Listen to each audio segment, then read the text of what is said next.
Kita ke berita selanjutnya, Tribuners terjang derasnya sungai, aparat berhasil tembus desa Kanike bawa logistik pemilu. Pengamanan dan pengawalan distribusi logistik ke wilayah Pegunungan Seram Utara, Maluku Tengah penuh tantangan.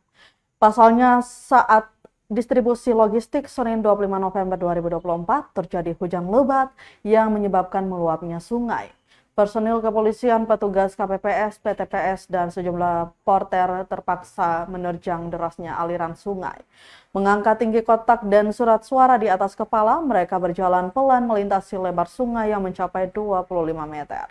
Perjalanan panjang yang melelahkan. Logistik pertama tiba sekitar pukul 6 sore di Desa Kanike, Kecamatan Seram Utara, Maluku Tengah.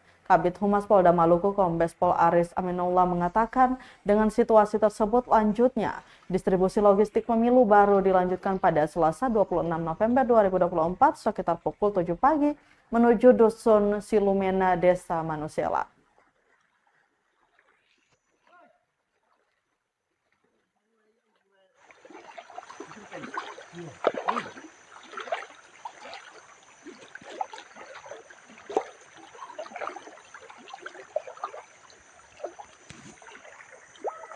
Wala mo na video ay kadri kung tayo gani.